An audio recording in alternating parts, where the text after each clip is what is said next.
So welcome back to MVP Podcast Season 3, Episode 5. We have Dennis here. Thanks for giving us the time. Thanks for jumping on the call. My pleasure. My pleasure. Thanks for having me, and looking forward to talking about all the exciting things we're going to talk about over the next period of time.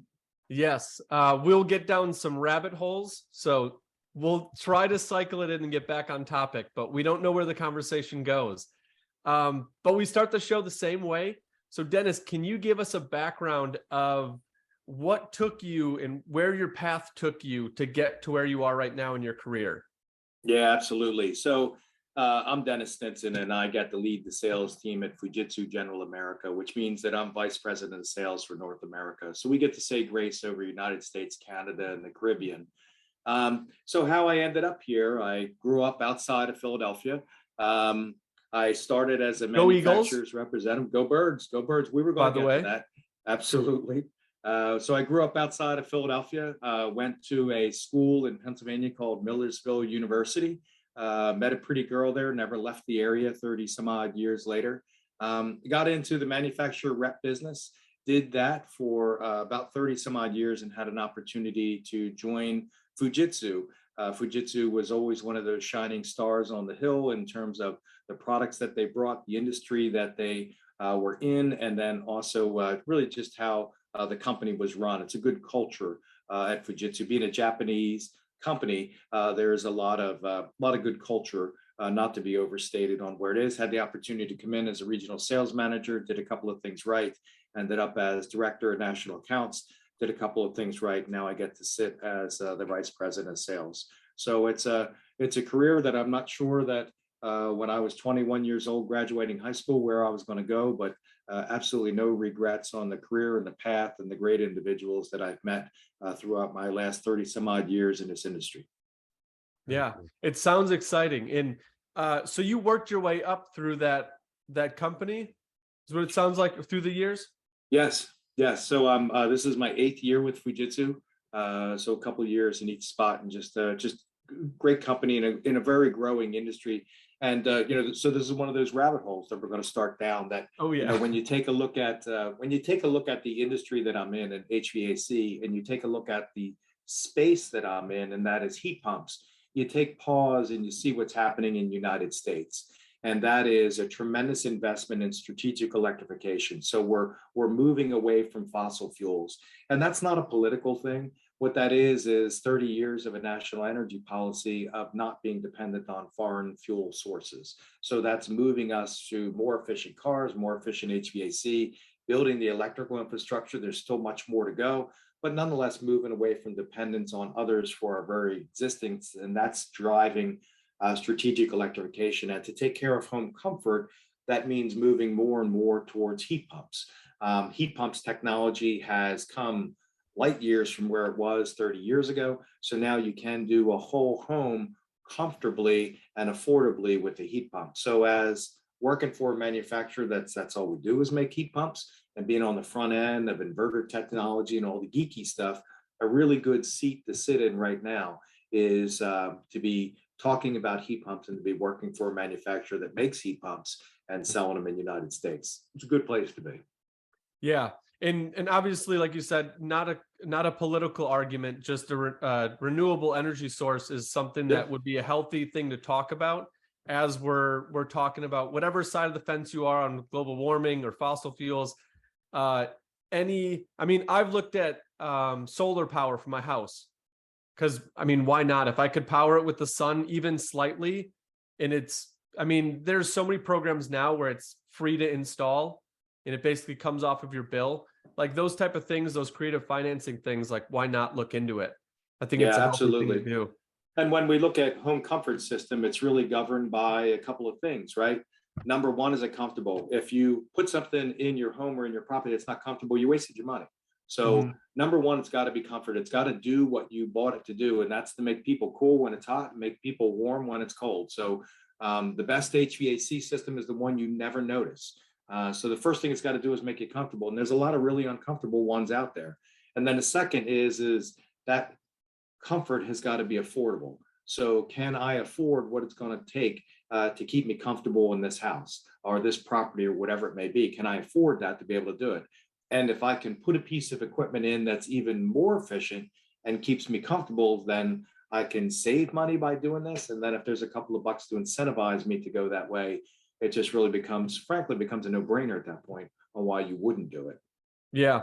And in my head, like you hit the first two things, the cost and can it make it actually comfortable, or ease, I guess. And like what I like is in our culture, because we have the system set up, we have the capability of then looking at that third tier and making it efficient. And I know that we've talked about high efficiency dryers and washers and fridges and dishwashers and obviously furnaces, but even the high efficiency furnaces, from what I know about ductless units, which it sounds like you're at, so much more efficient than a regular furnace. Yeah. So, and that's the second rabbit hole. The great conversation is that you look at where your energy use is used in a residential property, and more than 40% of your home utility budget is spent on your HVAC. So if you address your home HVAC, a little bit of savings there is going to multiply out to a lot. You can change all the light bulbs, and that's good. You should do that. But the incremental effect is smaller compared to the percentage that the HVAC system. You take care of the HVAC, your domestic water, and your refrigerator, you got it pretty well covered. You can change light bulbs at that point, that's great.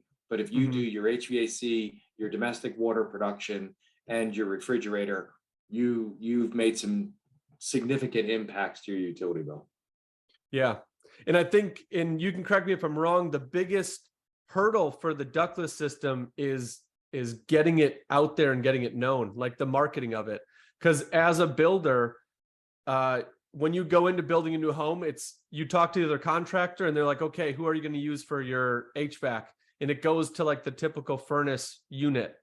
And ductless isn't really spoken as a norm yet. Yeah. So where are you at with your company in terms of getting some share and some talk about the ductless units going into these new builds? So great question. And you are 100% correct, is that when we go into new construction, we tend to do things the way that we've always done it. And that is, let's get somebody out here to run some ductwork in this house. We'll put a single system in the basement or in the attic. We call that unitary. We'll stick an indoor unit and an outdoor unit in it. We'll take care of the whole house. And that seems to be a pretty inexpensive way of doing it. It is and it isn't. When we look at a traditional ductless system, and it's called ductless because it usually doesn't use ductwork, the main difference is that we're taking the evaporator, the things that makes hot or cold, and we're putting it where it's being used, as opposed to sticking it in the basement and pumping it throughout the house. So think about that for a minute. You take a piece of equipment, you stick it in the basement, then you run it through ductwork, and it loses its heat or cold by the time it gets to where you want it to go. So according to ASHRAE, and we should listen to ASHRAE, we lose up to 30% of our thermal efficiency by doing that. So you buy something that's 14 SEER, it's 30% less efficient by the time it gets to where it is. Whereas a ductless product, we're sticking the evaporator at the point of use. So now when I say that I'm 33 SEER, I'm delivered 33 SEER because I'm in that room and doing it. So the scale of the efficiency goes through the roof. The second side of that is that I'm putting evaporators in areas of use. So I am zoning a house or I'm zoning a property. So now I don't have one thermostat downstairs. When I turn it on, the whole house is 72 degrees. I have a thermostat in each point of use. So if I'm watching the Eagles in the Super Bowl and I want it to be 72, I set that thermostat. And see how I work that in there? But if I'm upstairs in a bedroom and nobody's up there, I don't need that to be tempered. So I can, if I have kids off at school, I don't need to condition their rooms to the same temperature of the whole house. So merely by being able to zone the house, I make that comfortable, but I also gain the efficiency of not tempering rooms that I'm not going to be in and have no intention of being in. So I get savings that way. The last of all that is that I'm an inverter. And what's really cool about all this, and I'll get a little geeky for a minute, but I take AC voltage, I convert it to DC voltage, and I pulse it in through pulse modulation into the compressor and the fan motors. And I got all kinds of things going on. We really should charge a whole lot more for the equipment than what it does, but it's ramping up and down. And what that really means is that kilowatt of energy, I am squeaking the efficiency out of that by the way that I'm producing heat and cooling out of that, that I can't get any more efficient than the way that I'm doing it. So my unit's running on cruise control. It's ramping up and down to match the need. It's not all on or all off. The best description of a traditional unitary system, it's like buying a radio without a volume control on it. So you just turn the switch on and it's full blast. And when you're done hearing it, you turn it off. A ductless inverter system is like buying a radio with a volume control. So you can turn it up or down to match exactly what you need coming into it. So whole lot of different layers of why it just makes sense. And if you get to tell that story in new construction, the property owner says, I get it. Yeah. No, and I've looked into these units before, and I want to say I looked up your company, and unfortunately in Wisconsin, we don't have any dealers. So my call to action is to get something up here in Wisconsin. Yeah, absolutely. That we can get this rolling, because I like the unit. Obviously efficient would be great to put into the market, because I know that there's more people that are looking for how efficient can my space be, because cutting fluff is a big thing of I'm going to call it our revolution right now. Yes. Is to try and get things, cut the fluff, just give me what I need, and we're good. Yeah. And that's one huge area of the home building. Yeah, absolutely. So there's two conversations there. One is so we all remember heat pumps back in the 80s, and I was that guy, right? My first home, I was going to save the world. I was going to put a heat pump in it, and I did. I put a heat pump in my house, and then I learned that once it got about 40 degrees outside, I wasn't saving anything because they didn't produce heat. And I learned a concept very quick of backup resistant electric, that as soon as it got below 40, the heat pump couldn't extract heat from the outside to the inside. So I needed to go to electric heat, which was basically a hair dryer, a big hair dryer. And that got really expensive really quick. And I wasn't saving any money. And I hated heat pumps, although I lived with it for another 10 years. The technology has come a long, long way. Our system doesn't use any backup resistant electric because it doesn't need it. So if I take one of my pieces of equipment, the vast majority of my equipment can operate to minus 15 degrees at full output capacity. So if I take a 12,000 BTU, a 1-ton system, just a small unit, and go to minus 15 degrees, I put over 14,000 BTUs of heat out of it. So I put out more heat than I actually say that I'm going to at minus 15. So there's many places in the United States at minus 15, you're pretty well covered. So the conversation is heat pumps don't heat that well. And I would say traditional unitary one system, yeah, you're right. You got to oversize it to get the heat out of it. Ductless heat pump is entirely different animal because of that inverter technology. So it's a lot of heat output on it. Yeah. So and with I'll let you go, Dan. Well, so I was going to ask, like, retrofitting is probably more costly than new construction, right? Because these units, no, I mean, don't you? No. Do you? No, go ahead. Where are these typically mounted? Would be the same as you would like vents, like above a window or below a window, or like what is? Yeah, so great question, Dan. So everybody knows us as that wall mount product, that thing that hangs on a wall, right? So it's rectangular, it hangs on the wall. If you ever watch, any of the HGTV shows and they go to Europe, you see them all over the walls, right? We actually have 5 different styles. Okay. So I have the wall mount product, which is by far the easiest. And the way the product works is I have an outdoor unit, and then I run a pipe, 2 pipes and wire to the indoor unit. I drill a 3.5-inch hole in the wall, and then I connect it to the indoor unit that mounts on a wall. So all of my piping is outside. There's no duct work. Okay, so once I drill a 3.5-inch hole, all the piping and wiring goes to the outdoor unit. If I have multiple units, I run multiple pipes. So pretty much the piping's on the outside of the house. There's manufacturers of what's called slim duct or line hide. So it looks like downspout on the outside of the house. So if you're at the curb, it just looks like downspout. You really don't, if a contractor does a nice job, and most do, that you'll never know what's on the inside. But some people say, I don't really want that thing hanging on my wall. I have, a historic home or whatever. I don't want that hanging on my wall. It doesn't look right for Instagram or Pinterest. Yeah, exactly. Yeah. So I also have a ceiling cassette, which is a 2x2 grid. So if you want to stick that in the bedroom, you got an attic over top, I can do that. Okay. If you want a floor console, so if your house was heated with steam and you got radiators, you yank that out. This fits the same spot, uses the same holes, and covers the same unpainted spot on the wall. It's perfect. It does really well. But then I also have ducted units. And I know I started saying that I'm ductless, but I also have ducted units.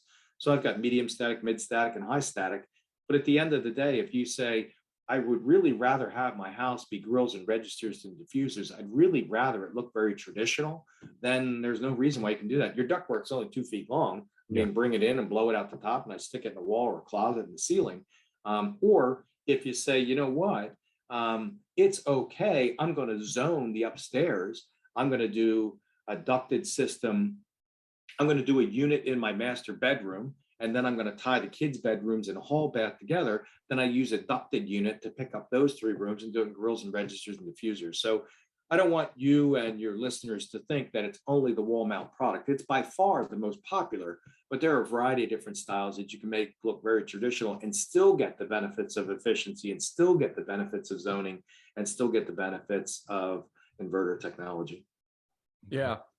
And the reason I was looking into products, the ductless products, is when I finished my house, I didn't run HVAC up to my attic, but I did end up finishing it. So it's fully finished, carpet, drywall. I got awesome stained wood on the ceiling. I didn't run any ductwork. I really I can't use the attic without some sort of temperature control for half of the year, because it's either way too hot and muggy or way too cold to even go up there, unless I have the little floor mounted air conditioning unit that runs out the window. So I'm looking for a ductless unit up there, which would be super cool.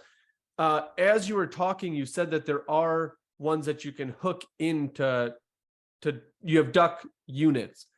Is that a unit that you can take out the old furnace and use the old ducts that are running throughout the house? I got that too. So that would be a high static unit. So if you wanted to pull out, you got a gas furnace or an oil furnace, and you already have ductwork in the property, and you know that to be good, then there's no reason why this couldn't be a drop in there for that.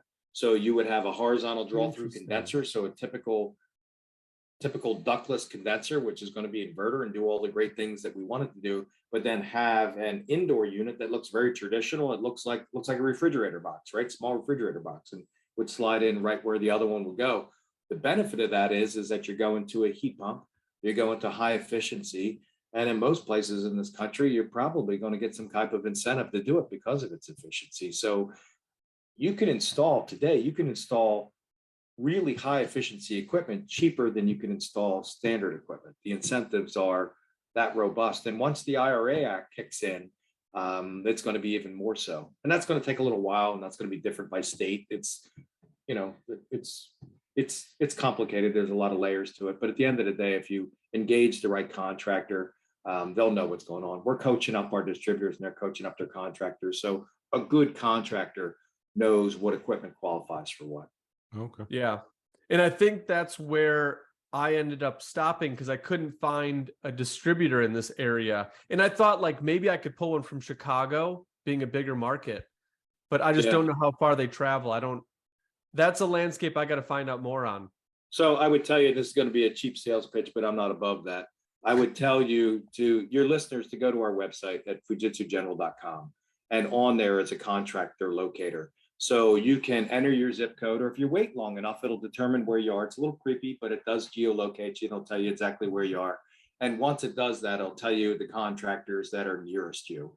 And again, there may be some rural areas where the nearest person is farther away than what you think. But nonetheless, those are the people. And the people that are on our website, you only show up on our website if you've sat through some of our training classes. I cannot recommend somebody that I wouldn't want my own home. And what I want in my own home is somebody that's got a couple installations or many installations under their belt, and has sat through some professional training to make sure that the job's good. So go to our website, take a look at it, learn all about ductless. There's an eco rebate on there too. So you can go in there and enter your zip code, or again, it figures out where you are, and it'll tell you all the rebates, that where you're sitting, what rebates you would qualify for, and what pieces of our equipment qualify for it, and then a click through on how to get the forms from your local utility. It really can't be easier than that.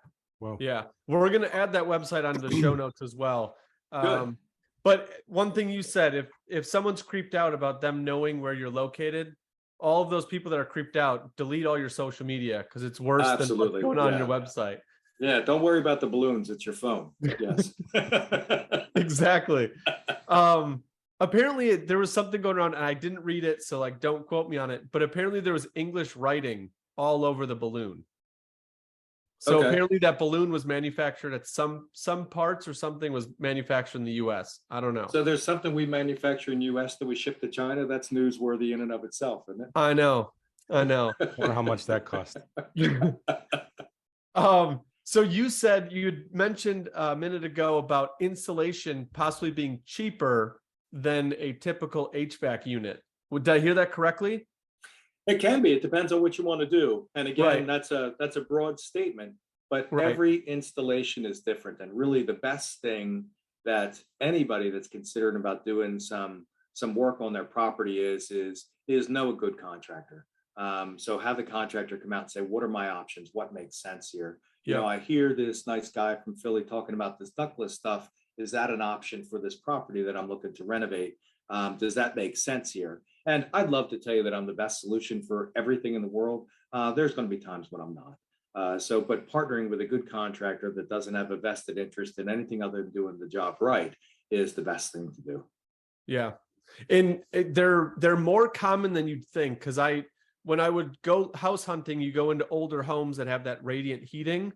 What you'll notice when you go look at those properties, you'll open up a closet door and you'll just see like a tube running down. Yep. Or over a doorway, you'll see like a little circle coming out of the wall. And all that is the ductless unit that they didn't want to rip apart the old historic home. So they Yep. put in the ductless unit, add the little circle, and that's where you get your heat from. So you will see it. You don't know what it is, but you'll see it. Yeah. And there's a variety of different ones. You're right. There's a variety of different ones. Where we do really well is in areas where there's hydronics, whether it's radiant or baseboard heat or radiators. Yep. Because by definition, you don't have air conditioning, and air conditioning isn't considered a luxury anymore. Air conditioning is considered a necessity. So anywhere there's hydronics, we're in. But also anywhere there's large petroleum, that's not easy anymore. Gas is getting expensive, so it's a good solution. This probably could have helped my brother last summer. Oh, sorry. Yeah. He just paid $9,000, I think, for a new furnace, and I don't know if that included his central air unit or not.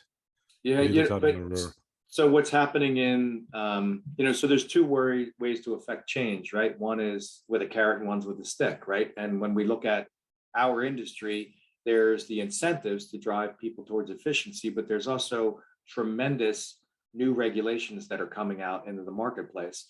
And it was just a couple of years ago that we saw the changes to water heaters, and we saw water heater safety devices on natural gas units that bumped the price of domestic water heaters up significantly.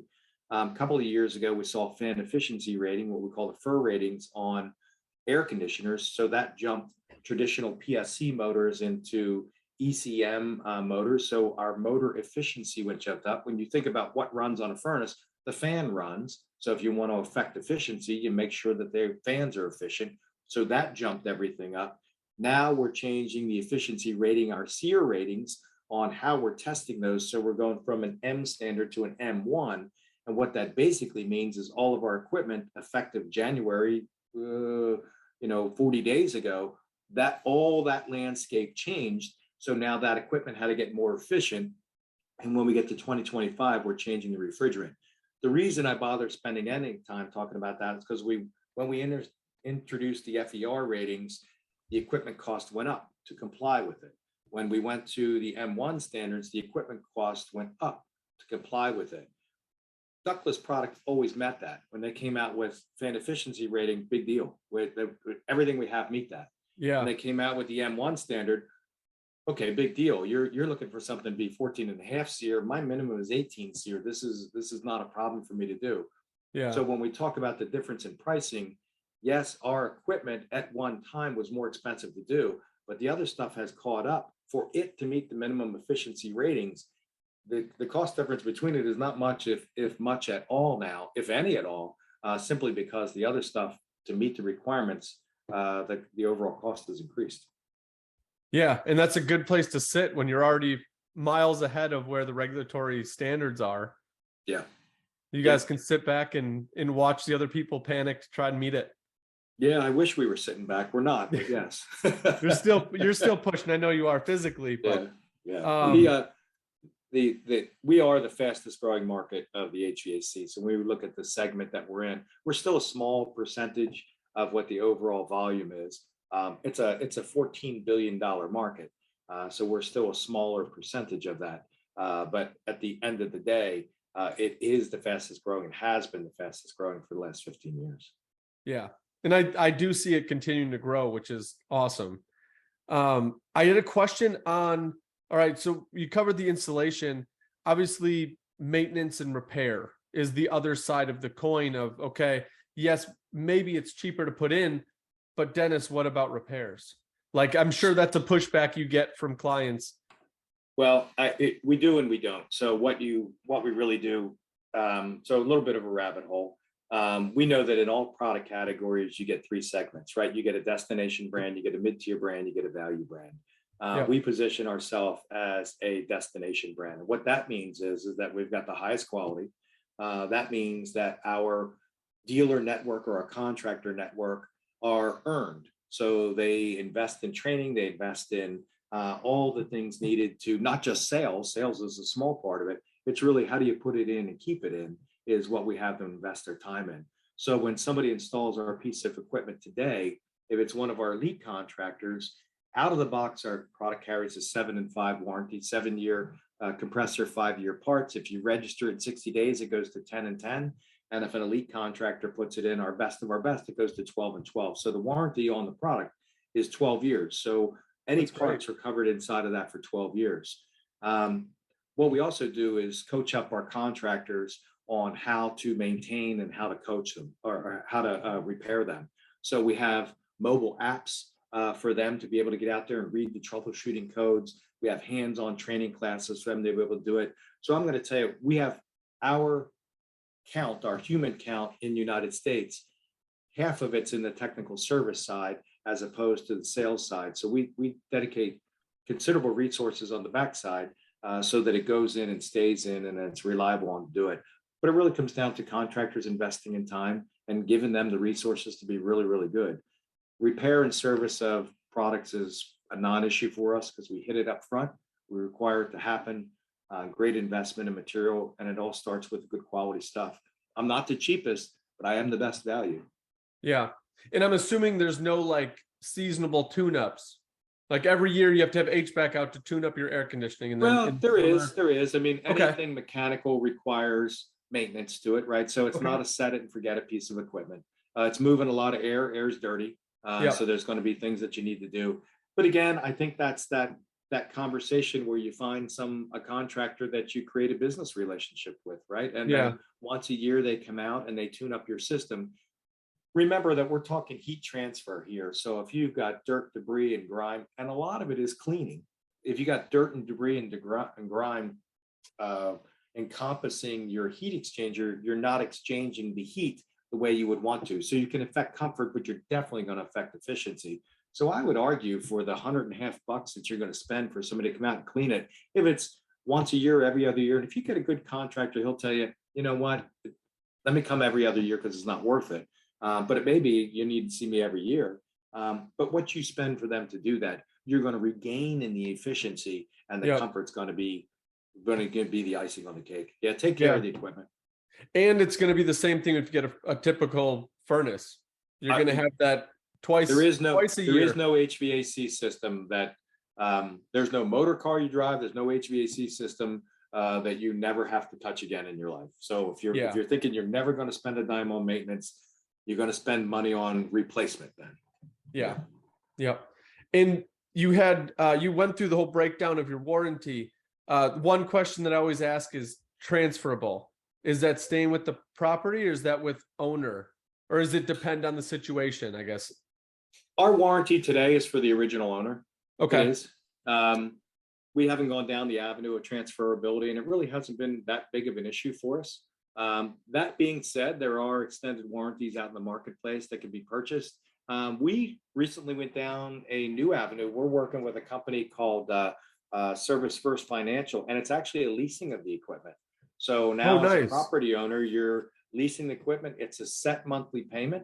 And if it ever stops, and it includes all service, all maintenance, all parts. So it's kind of like your cable bill, that it's a fixed amount. If it ever stops making heating or cooling, then you've got it covered. It's part of your monthly fee. Yeah, and you see that all like on the agent side. The one thing that we always see appear is water softeners. Yes. Or reverse osmosis. Those systems rented from one of the 4 big players up here. They'd be a good guest on your show. Yeah, it's not a very like uncommon thing to see with those equipments being rented at all. No.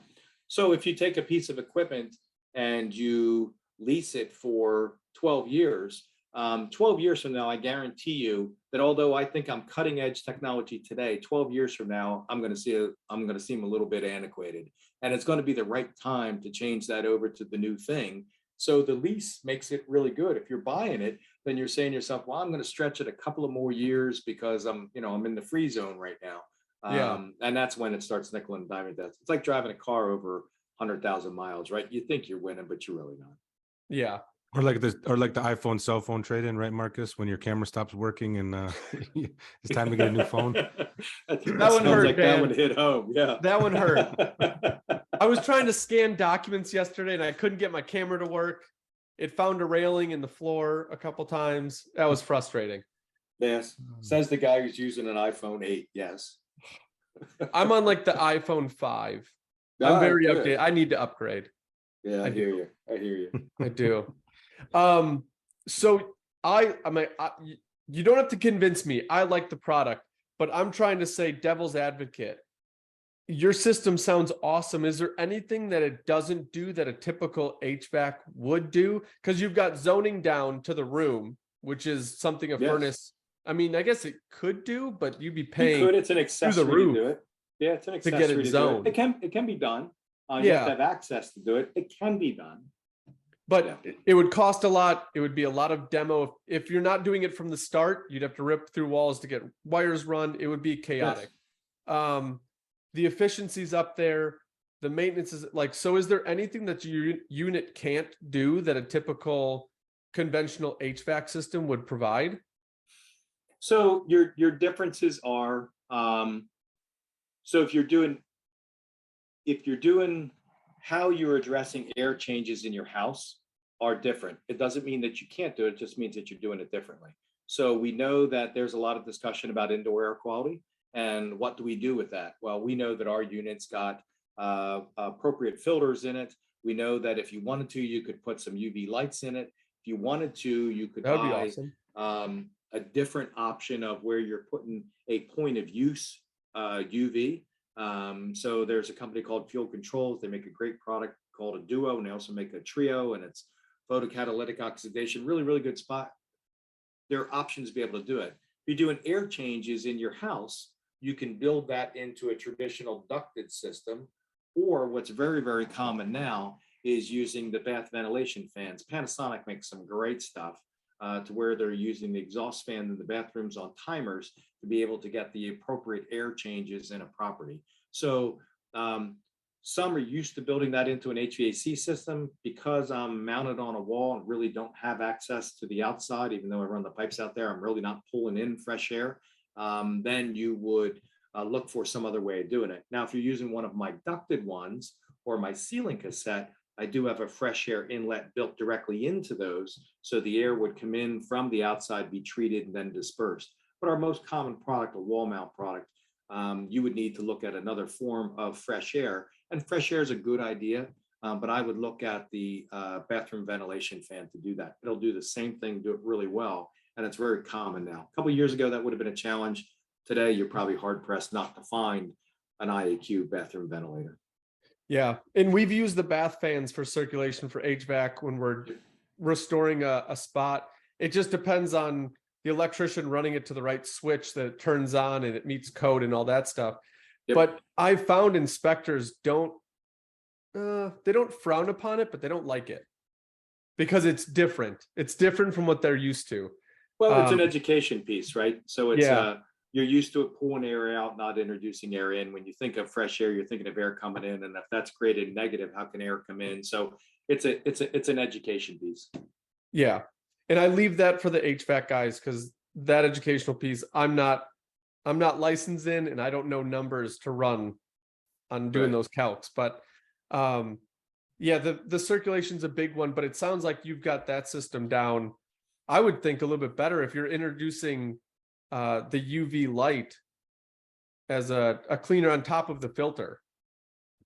Yeah, so there's options to do that. I like the standalone stuff too. I like the idea that some things are meant to do specific tasks. I like that. I Yeah. never was a fan of the built-in TV VCR. I think that they're two different things. So I look at my HVAC the same way, that if I want heat and cool air, I have something dedicated to do that. If I want my indoor air quality, I can invest in something. And again, there's some products out there. Field Controls comes to mind. There's many, but they monitor the quality of the indoor air and then cycle based on what they're reading. So there's really good technology that is much, much better than what you can build into an HVAC system. And I think the benefits of zoning and efficiency outweigh any disadvantages of having a different dedicated piece of equipment. But I'd argue that equipment's better than what you can stick there. So Yeah. Yeah. And I had another thought earlier about liquid propane, because obviously in rural areas they don't have the typical gas line that you can hook up. And I mean, I had a cabin up north that worked just off of liquid propane. Is that something that your unit can work with? no, we're electric Okay. altogether. So we're 100% Oh, it's electric. all electric. It's 100% electric. So Awesome. so we're a heat pump, right? So I mean, we're back to that sixth grade physics, where we take the three different states of matter, where we take liquid, solid, and gas, and you change temperature or pressure to change the status of it. So by moving refrigerant around the system, we are compressing it. When you compress it, you exhaust heat. When you expand it, you absorb heat. So a heat pump, all it does, and I make it sound really simple, but all it does is take heat from one area and pump it to another. So in the wintertime, we are expanding the gas outside. We're collecting the heat from outside. And you can collect heat from 18-degree air or 0-degree air. There's heat in it, just doesn't feel like it. But you can take the heat out of that. We move it to the inside and then distribute to the inside. Air conditioning is not something that makes cold. It's something that makes the absence of heat. So what it does is it collects the heat on the inside, takes it outside. So a heat pump is just an air conditioner that works both ways. An air conditioner just takes heat from the inside, puts it to the outside. Yeah. I was watching a Netflix documentary on I think it was like the best 100 inventions from like the 1950s to the 2000s. And one of them on there was the air conditioner. Apparently it was invented by a guy who did Carrier. Yeah, he was a mail carrier, right? Or newspapers. Well, his last name was Carrier. I forget whether it was Joseph or Charles, or we'd call him Chuck. But it was a guy named Carrier. The big blue oval Carrier. Yeah, he's the guy that invented air conditioning. Yeah. Interesting. Or commercial air conditioning. Yeah. And there was something about he did print, like newspaper or letters or something, but he couldn't get the dye to dry in the climate that he was in. So he hired some engineer, some smart guy, to try and figure out how to control air. And that's the whole birth of HVAC. And I didn't know that story. I'm going to reuse it. It's a great story, but I knew that he basically invented it, made it commercially viable. But it's really just, again, it's sixth grade physics. It's liquid, solid, and gas. And when you change from one to the other, it takes energy to do it. And part of that energy is heat. So you can make heat or extract heat. So it's pretty basic stuff when you think about it. Yeah. No, it is very cool. Where do you see the next step in the US? Because I feel, and you could correct me if I'm wrong, Japan and in the US, I think are infrastructurally built a little bit different. Where I think Japan they're more on this front of electrical power. And I might be mistaken, but I believe they have a highway, a small portion of their highway that has solar panels. It may very well be. So I didn't see it, but it may very well be. I would tell you that the United States is different than the rest of the world. We know that, and sometimes we take a lot of pride in that, but we are different than the rest of the world. The rest of the world, go back to that conversation that there's two ways to affect change, carrot and stick. Yeah. The rest of the world doesn't pay what we pay for electricity. It is downright cheap here. when you're in a landlocked country and you are trying to develop electricity and you're paying 38 or 40 cents or 50 cents a kilowatt hour, all of a sudden efficiency and zoning is the only thing you want to talk about. You would never stick a system in the basement and run ductwork to the house and waste that energy because it's so expensive and so precious to do. Yeah. You're also looking at overall cost and materials and the whole 9 yards. So the vast majority of the world does not heat and cool like we do. The vast majority of the world does not use a unitary system with ductwork. We are the one spot in the world that uses ductwork because our energy sources are relatively cheap. We get upset when our gas goes to $3 a gallon. That's not expensive in the scheme of the world. We get upset when our electricity goes to $1.50 a kilowatt, and we get all bent out of shape out of it. The reality is that's a downright bargain for the rest of the world. So the world is much farther ahead of us in terms of efficiency, and whether that's making domestic water or that's making air conditioning or whether that's making heating, we lag behind only because we've really not had to have the push to have to do anything different. Why change if you don't have to? Yeah. And do you think that's the main reason of why things haven't changed, or there isn't as fast of a growth in this field? And I don't want to make it like a political thing, but no, well, I would tell you that over the last 15 years, more things have changed in the last 10 years in this industry than they probably changed in the last 40 years. So we look at the continued change in the type of fuels that we're going with, and certainly big mandates for change and efficiency. And that's driven by, our national energy policy. And that started really back in the 70s. I mean, when, for those of us that are old enough, remember waiting in line to buy fuel based on your license plate, the whole Miracle movie, the whole 9 yards, that was real for some of us. I haven't heard about this one. Yeah. So at the end of the day, this has been a national energy policy for decades through all administrations. It's not a political thing. Just why do we have to buy our fuel from somebody else when we can do things better? So that's been driving slowly along, moving along. And now we're seeing some resources come back in on that. We're watching our natural resources get more and more expensive. So that kind of makes sense to do things differently. Is it going to make sense for everybody to go to electricity? No, but it makes sense for more to go there than are there now.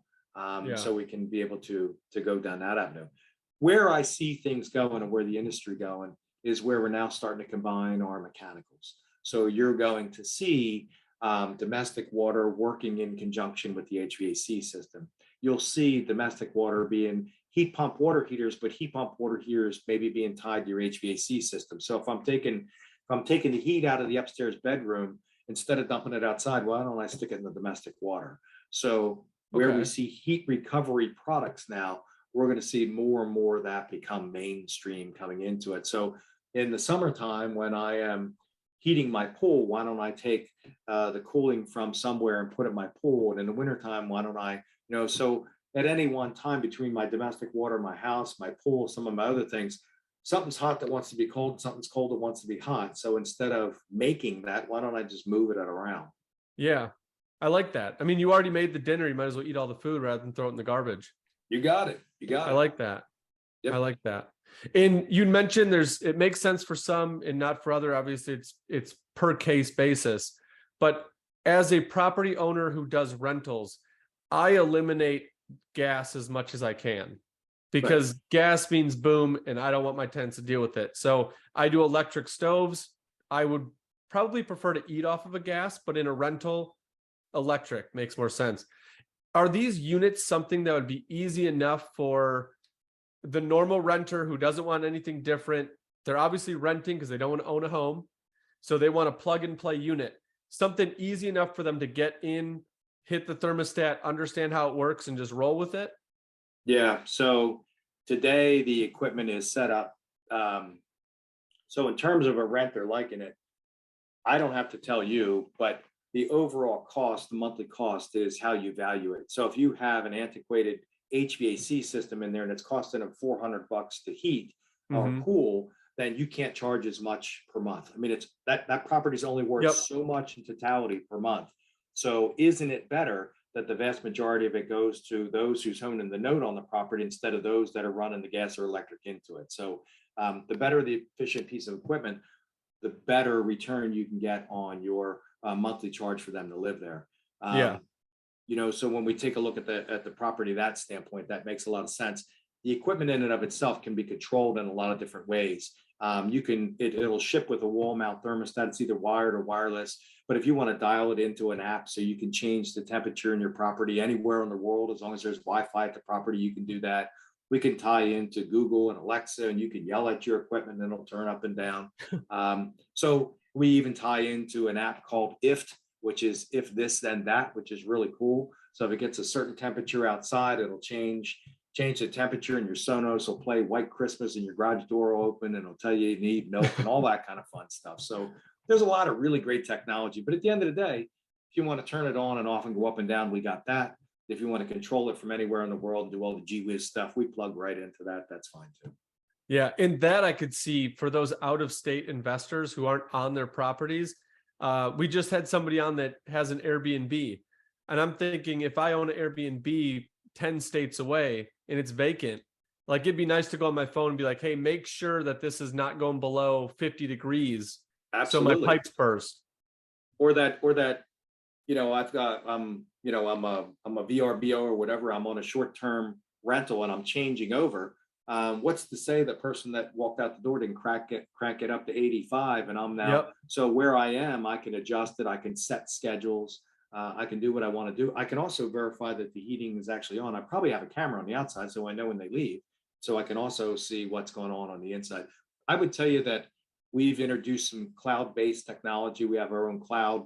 And so we do some residential stuff and we do some commercial stuff there.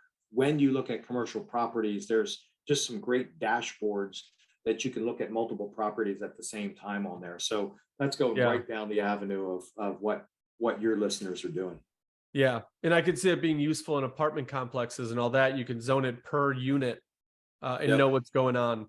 That would. And there's a level of troubleshooting. Yeah, I'm sorry. There's a level of troubleshooting too. So if you had a trusted contractor somewhere, you could give them access so they could see what the fault codes are prior to going out there, so they could roll out with the solution instead of. So as an investor, then now you got a service charge, not a diagnostic and a service charge. You're and trust me, your contractors will like the idea that they don't have to be gophers for 3 hours a day. Yes. Yep. And I mean, you try to mitigate that as much as you can. Like I've gone down to a unit and called the HVAC guy because I was like, hey, I know it's going to cost you $250 just to come out and read this thing.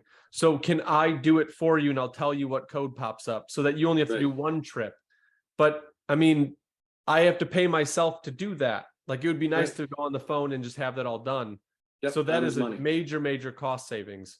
Yep. And like you said, your contractor will love you for it. Oh, absolutely. They're happy not to be stuck on the highway picking up a part. Oh yeah. And you alluded to the transfer of energy a little bit ago. How far or how close are we on the horizon with all of that? Is that like just introduced onto the floor, or are you guys working on actually implementing that system in? No, so those products are available in other parts of the world. We have a big refrigerant change coming here in 2025. So we are in the United States, we're changing our refrigerants to match the Kyoto Protocol. So what that means is that we're reducing our global warming potential below 750 on our refrigerants. So there's a pretty significant change in our equipment coming in 2025.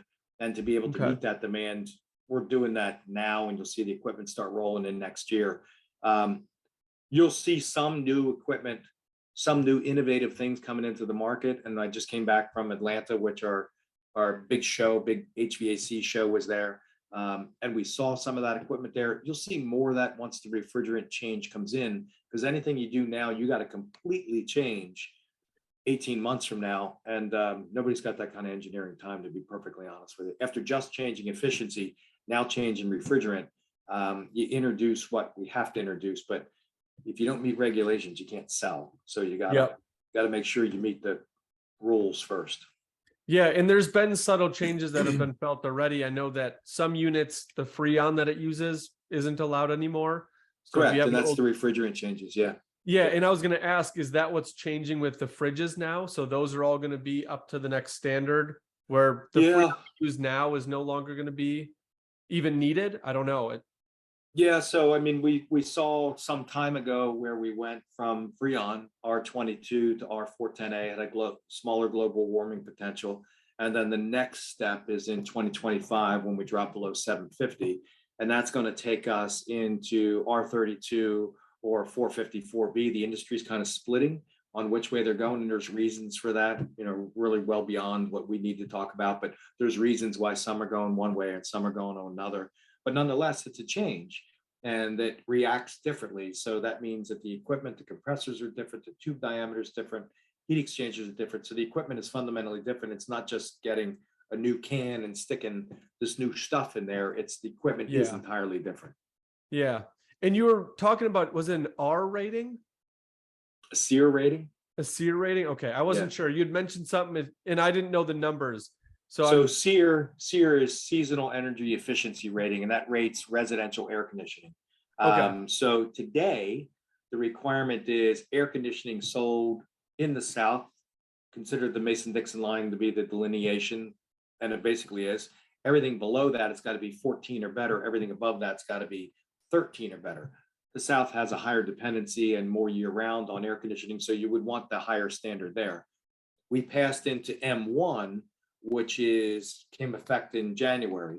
And what that means is that the equipment is now rated to a higher standard. So it's addressing variable speed motors and it's doing a lot of good things. It's the right thing to do. It is the right thing to do.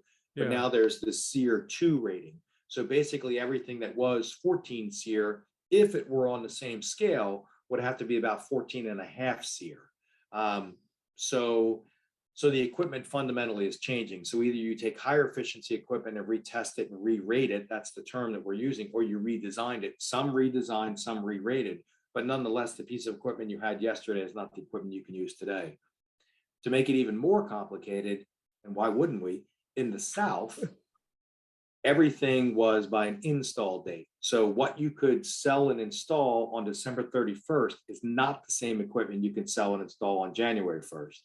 In the North, it was all based on manufacturing date. So as long as you made it by December 31st, you could sell it in perpetuity in the North. Okay. So you have all of this equipment that all of a sudden became doorstops in the South, that's flooding to the North. So if your listeners are south of the Mason-Dixon, their equipment cost, they should have made this decision 2 months ago, but their equipment costs just jumped up because they have to go to the new standard. If you're in the North, you may not get the picture that you pointed at, but you're going to get a really good piece of equipment. So maybe it's slightly different color or shape or size. We're working through that inventory in the North. Okay. But again, ductless, we met all those requirements. Nothing changed. I have a new sticker on my box. That's the only difference. My equipment passed right through, really meant nothing. But on traditional unitary, yeah, there's a lot of people that are not sleeping well at night based on where that equipment's got to go and where it could be sold. Yeah.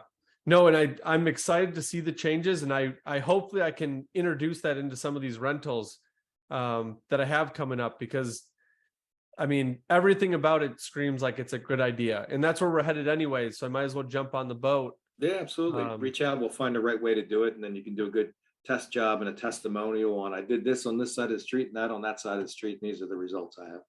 Yeah, so, I mean, I'm sure it'll be better, because I mean, that's always a question you get when you are looking for a new unit or the tenants coming in. How much is rent? What does it usually cost in heat? What is the water bill? Yep. Like, those are all things that I've set out printed year out reports that I can send. They're going to ask. Yeah, absolutely. This is what you were looking for. So if those numbers could drop for them and drop for me, like, that just screams a win-win. Yep. So what I was going to ask two things. Back to Marcus's question earlier, you mentioned how, like, when you're doing new construction, how are you guys trying to change that conversation, or what are you guys doing, whether it's with marketing or with the agents or the home builders, to be part of that conversation to promote your product as opposed to a traditional ductless? Because I mean, obviously there might be like under the table relationships where it's like, hey, if you're building this house, make sure you mention Carrier, for example, or whatever the other brands. How do you get into that conversation? So we get in that, great question. So we get into that conversation the old fashioned way, is that we go out to job sites and we find out who's doing the work. Then from that, once you find them, you know the type of work that they do. And we have the conversation with builders and developers. And it really comes down to bringing the right contractor in that has faith and confidence that they can do it well and do it right. We do a couple of layout jobs, and once they see that they work fine, then it tends to blossom and grow out of there. Builders have got a tough job. They do. Yeah. They're worried everything about a roof, the siding, the air conditioning, the faucets, the landscaping, and it goes on and on and on and on and on. And there is a level of, if it's not broke, why do I want to fix what's not broke? What's the benefit for me to do? When we're now seeing a lot of the incentive packages that are coming down, that can also be used by builders and not just replacements. Now we're seeing some incentives that are driving that behavior. And once you try it and realize, well, it really didn't cost me any more to do it. And my people that are buying a house are looking at this as a premium because it's zoning and efficient and all these other things. I'm going to move this forward, but it takes carrot or stick to make people change what they're doing.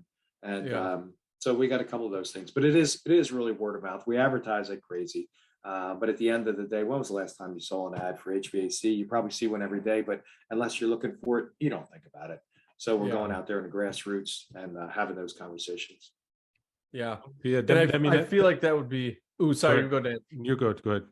I was going to say it is hard as a builder, like Dan was alluding to, like you have those relationships like, oh, Bob takes my HVAC stuff. I always work with Bob. I know, but what does Bob bring?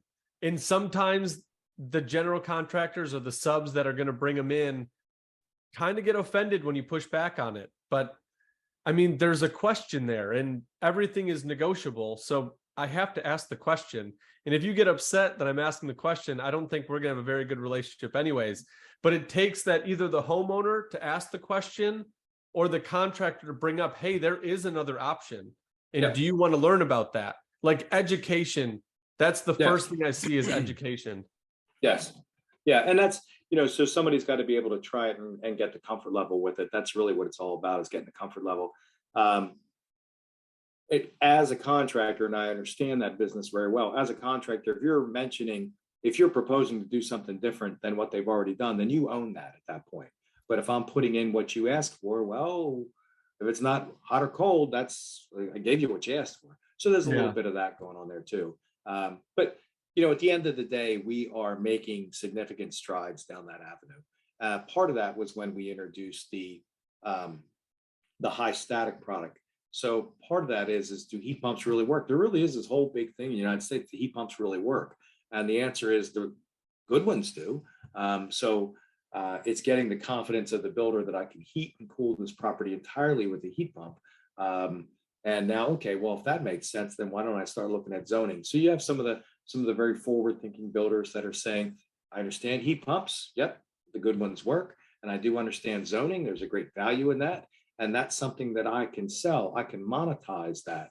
I can get value out of that. So my mindset, only because it's part of my past experience with certain jobs, and it's always networking for me. So like when you talk about like home efficiency on your end, right? And, cost per use, things like that. I used to sell LED lighting and I used to be in the national accounts. And if there's a way for you to develop partnerships or like, hey, I'm aware of this new construction, whether it's commercial, residential, blah, blah, blah. We just sold this LED package to them. Do you guys have that where like, scratch my back, I'll scratch yours? Hey, make sure you mention that we can provide, the heat pump and so we do a lot of different things down that avenue, and it's whether we're partnered with somebody else. A lot of our partnerships tend to be down the energy modeling side. So that's where we do really, really well, is partnering with energy modelers that are going into accounts, and whether that is a housing authority, whether that is a builder, that's going in and saying, let's do an overall package here. So let's do the lighting, let's do the appliances, let's do the domestic water, let's do the HVAC. We're doing business with a lot of companies that are now effectively leasing the product to the end user, where they're putting the equipment in there, then assuming the utility bills and charging a fee and making their money off of the difference of what it was to what it is. So there's a lot of different models out there now based off of, and I guess there always were there, but based off of efficient equipment going into a property. But yeah, Yeah. we're working with the builders, we're working with the hospitality people, and yeah, it does make a difference. It does make a difference. Yeah, The that other, model seems like what the solar panels are. You make Yes, your money off the difference of what it was rather than what it is. And after 20 years, you pay it off, and now you're fully solar, which is everybody good. wins. Yeah. Everybody wins. And I'm less than what I was yesterday, and if yep. anything ever goes wrong, it's your fault. Yeah. And if I'm really good at doing what I'm doing and I'm using good equipment, then there's a delta T in there that I can make some money off of. So yeah, we work with quite a few of those, and it's a really good business model. A lot of private equity money there. Really good business model. Yeah, that's cool. And you were mentioning the companies that you work with, and I'm asking because I'm hoping for this answer. Are these companies newer companies, or are you getting HVAC, the Bobs of the world who've been doing it for 30 years to understand like this is a new technology that's coming, learn something new, expand your business, introduce this option? Because I see it as like an Uber taxi. Like taxis didn't develop and didn't move on with the times. And here comes Uber. All they did was create an app. And now they're bigger than what taxi could have been when they had the fleet and the knowledge of, the Right. roads. They Right. owned it. I would tell you that our client base is all over the place. So knowing how we go to market exclusively through wholesale distribution. So we sell our product to a wholesale distributor who sells it to a contractor who installs it. We would be nothing without our distributors. So our distributors are our advocates in a marketplace. They create the relationship with our contractors, our dealers, if you will, downstream. But they're also coaching their people up on technical support. They're having the parts. They're just a great one-stop shop. And they're also putting all the other parts and pieces together for me to sell. I sell the equipment, but I don't sell the wire. I don't sell the pipe. I don't sell the insulation. I don't sell the pad. I don't sell the disconnect. I don't sell all the other stuff that goes with it. So a distributor puts all that together, represents my interests really well. So when you ask, what does the typical profile of my customer look like? And I say there's not. Yeah. That can be the young guy that's driving efficiency, that says, I never want to put another boiler again in my life. I want to do this kind of stuff. That's him. But that's also the older fellow. And I'm careful how I say that because I'm in that demographics now. But I get that older guy that says, you know what? This is just a really good solution. This is a really good solution for my customer. Most contractors don't consider themselves salespeople, and they get offended when they do consider themselves salespeople. I'm a consultative sales. I do what's right for my customer. I'm not trying to push them down the avenue of something they don't need or want. I'm in the comfort business, and I'm going to give them the best recommendation. So it's our job to show them where the wins are with our product, where the quicksand is, but also where the wins are as well, so that you can win, you can make money, your customer's happy, they refer you to their niece and nephew and coworker, and that's how it works. So it's gaining the confidence, and that really comes from really good distribution, and we got it. Yeah. we had that same situation with LED lighting. So when you're bringing that up, it's all too familiar with Right. using distributor Good reps and, hey, yeah, then they're the ones that deal with the contractor or the electric supply houses, and so That's our model. yeah, So okay. it works. It I works. understand. Yeah. So how do we get in contact with your wholesaler to get these wholesale prices on units? I have two furnaces, 2 central airs, and I think they're probably pushing 12 to 15 years old each. I told Marcus in our first episode I had to replace the capacitors in both the central airs because they went out. One went out early June, and then like 2 or 3 weeks later, the other unit had that capacitor go out, and I swapped them myself, but I'm dreading the time and the hit to my pocketbook when I have to either replace one or both furnaces If your central air capacitors units. go, and that means your compressor's drawing some amps, which means that you're closer to the end than you are to the beginning. So it's a Right. good time to start. Ooh, doomsday. Your capacitor is your warning call. Right. Is what Yeah. it is. Yeah. So, our website for those that aren't going to do their own work, the website is our place. Fujitsugeneral.com is the best place to go to locate a contractor. There's a bunch of choices on there. Yep. And as always, you should talk to more than one. And as always, you should try to find an HVAC contractor, an electrician, an exterior guy, and a landscaper before you need them. So you should have that relationship before it's in the middle of the night, and the guy on the back of the phone book looks like the most attractive guy. It's probably not. So Or whoever find that answers. person that you trust. Right, right. Whoever can be there in an hour may not be the right person you want. Could be. There was actually, I was listening to a podcast and they said, if you want to find and you want to build relationships with good contractors, go sit at Home Depot at 5 a.m.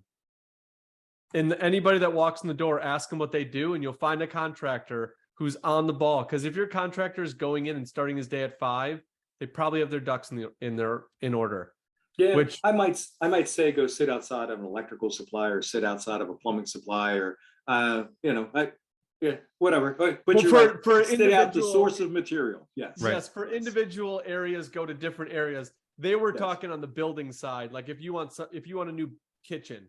Yeah, you want a deck, go see who's humping the lumber out at 5 a.m. Yes, exactly. Yeah, that's kind of what they're alluding to. So yeah, if you're looking for lighting or plumbing, go to the plumbing house or the lighting house, and you'll find that contractor. So I'm based out of Philadelphia. Jersey Shore is not nearby. Darn. Family's got some property down the shore, and a lot of that is rental down there, which is good, right? That's all great. What you tend to find is that there's contractors that specialize in rental properties. And what I mean by that is that they understand the business unit. What they understand is that there's time of the year that you do maintenance and there's time of the year that you do emergency, and you just kind of balance it all out. So you understand that when a property owner calls you and says the heating or air conditioning down, it's because they got tenants in there and they're down there for a week and they need air conditioning. By the time they come back from the beach, it's got to be fixed. So they figure that out. So the nature of your business, I would say, find somebody that understands the profession that you're in and understands that you are working in a rental situation, and there are, it's not a matter of I'll deal with it. It's a matter of I can't deal with it. I have a tenant. I have a higher responsibility. So find somebody that understands that model and will work really well. Yeah. And obviously check out your website for those folks as a step one, at least. Yep. Find Good some people in the there. area. Good And stuff. you see that network growing as things get implemented and you guys grow stronger. So it's only going to get bigger and bigger and bigger. So keep checking. I got nationwide. I got more than 10,000 contractors on there. So I think I'm pretty good. Yeah, no, that's a positive note in where you guys are sitting. So yeah, congratulations on where you've taken it. And I'm really looking forward to seeing what's new and what's coming. Absolutely. You ever get to the East Coast, come and see us. We got a place in Manhattan. We're based out of Pine Brook, New Jersey. So if you ever get to the East Coast, come and see us. We'd love to show you more about our stuff. And for your listeners, check out our website. There's some great info there. And I got a lot of local resources as well. So we can help your listeners. We can help you. So thank you. Appreciate it. That's awesome. And we'll tie your website and all your contact information. What's the best way to contact you? Or is it just to go to the website and look for the distributors? Go through the website. We got an info box there. And awesome. From there, we can, based on how that comes in, I can get one of my people on it. I can get one of our reps on it. I can push it to a distributor or contractor, based on if it's an emergency, we want a contractor there. If it's a what if, then let's get the right people out there that got the vision to take a look at it. Yeah. Very cool. No, that's awesome. We'll put that in the show notes so that people have questions, can get a hold of you or whoever needs to be to get it answered. Not him directly. He's a higher up, man. He doesn't take care of that stuff. Yeah. Not I'm always happy to take phone calls, just not happy to put my email address. Right. No, yeah, no worries. Yeah, we get that. No, Cool. That all works. Well, I appreciate the time and thank you for the knowledge. It's awesome. I love the technology. I'm looking forward to this growing bigger and bigger. So keep Fantastic. pushing. And we'll be looking out on the Midwest at least. You got it. Great podcast, man. Thanks for the invitation. Thanks for the time, Dennis. Learned Learned a lot today. Thank you very much. Bye now. Bye.